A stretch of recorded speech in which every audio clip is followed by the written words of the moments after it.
Hey there, history fans. Welcome back to Storytime with the Shiny One. I'm your host, the shiny-headed historian, where the only thing brighter than my dome is my love of history.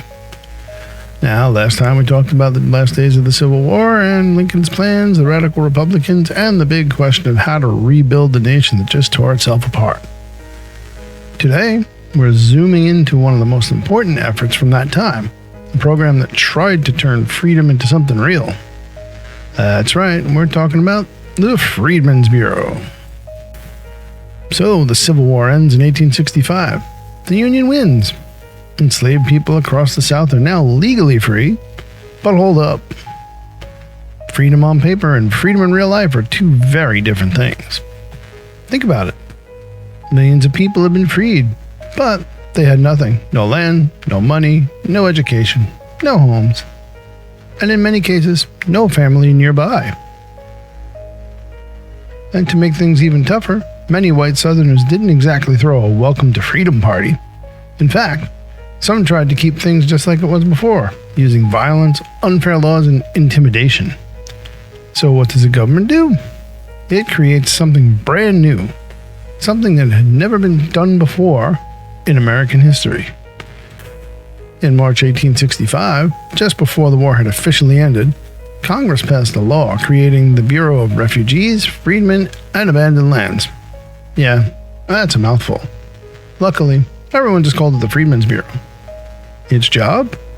To help formerly enslaved people and poor whites in the South get back on their feet. Think of it as a mix of social service agency, a job center, a school district, and a court system, all rolled into one.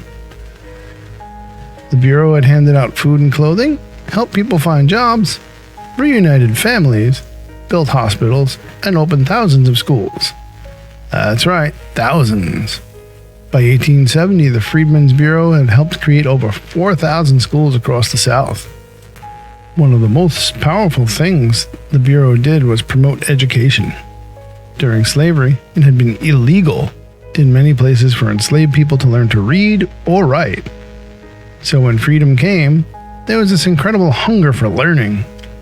Imagine being told your whole life, you can't learn, and then finally hearing, yes, you can. Teachers, many of them from the North, but some of them newly freed African Americans, opened schools everywhere, in barns, churches, even under trees. Students of all ages came, grandparents sitting next to kids, all trying to write their names for the first time. One of the Freedmen's Bureau's teachers wrote in her diary, I have 150 pupils a day, and many walk 5 miles barefoot just to attend. That's commitment. My students complain when the Wi-Fi is slow.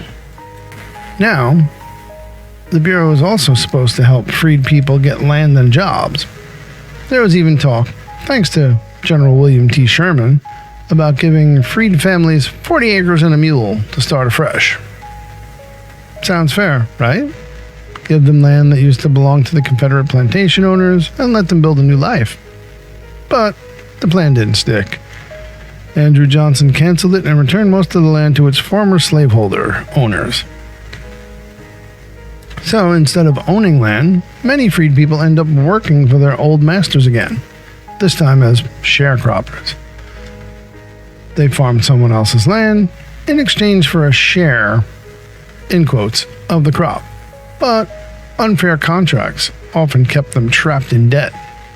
In other words, freedom didn't always mean independence. The Freedmen's Bureau did incredible work, but also faced huge challenges. Many white Southerners hated it. They said it gave unfair help to freed people and stirred up trouble. Violence against Bureau agents and freedmen was unfortunately common. And the Bureau didn't have enough money, staff, or support. At its peak, there were fewer than 900 agents trying to help millions across the South. It's like trying to rebuild an entire country with a handful of people and a wagon full of paperwork. Sounds like grading week at my school. By 1872, Congress shut down the Bureau, claiming its job was done. But the truth is, much of its work, especially protecting civil rights, was left largely unfinished. Even though the Freedmen's Bureau lasted only about 7 years, its impact still echoes today. It laid the foundation for public education in the South.